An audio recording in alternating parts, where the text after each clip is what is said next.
At 32, Laura Bennett woke up in a hospital bed after 9 hours of spinal surgery. Surrounded by quiet machines and sterile white light, her body felt distant, heavy, like it no longer fully belonged to her. And when the nurse handed her phone back, Laura froze at what she saw. 73 missed calls, all from family, and a voicemail from her father waiting at the top. The calmness in his voice terrified her more than panic ever could.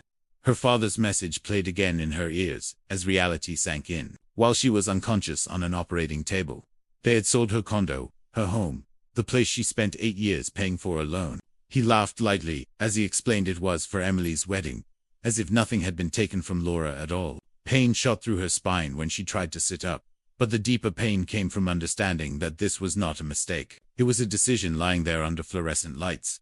Laura didn't cry or scream. Instead, a cold clarity settled in. Her sister's wedding was 3 weeks away. She could barely move her legs.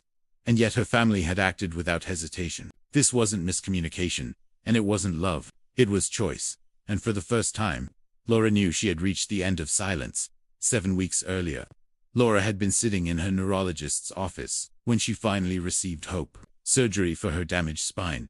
A chance at relief after 3 years of constant pain. When she told her parents, their response was distant, distracted by wedding planning and excitement for Emily.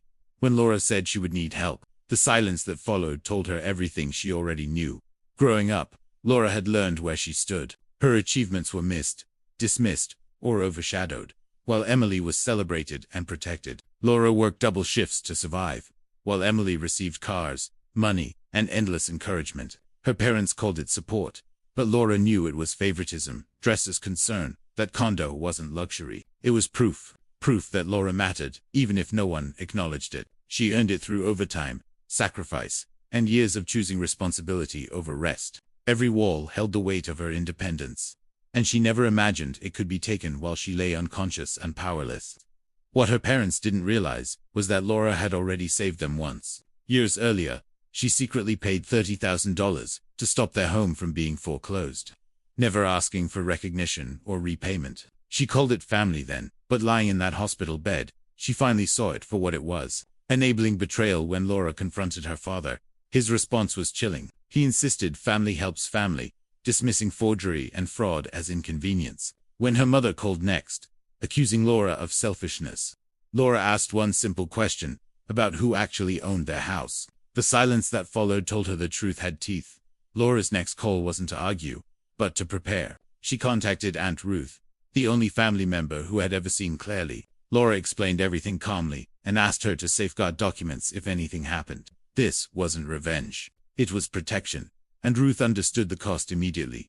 Days later, Laura's lawyer confirmed the truth was worse than she imagined. Forged signatures, fraudulent power of attorney, criminal acts committed by her own parents. Her condo was gone forever, but the revelation that followed changed everything. Laura owned her parents' house, legally and entirely, as the wedding approached. Emily lashed out, accusing Laura of jealousy and bitterness. When social media turned against her, Laura stayed silent and documented everything. She didn't need validation. She needed evidence, and the truth was patient at the wedding. Surrounded by luxury and celebration, Laura waited. When invited to speak, she walked forward with her cane and told the room exactly how the wedding was funded. Gasps replaced laughter as documents surfaced, lies unraveled, and the illusion collapsed in public view.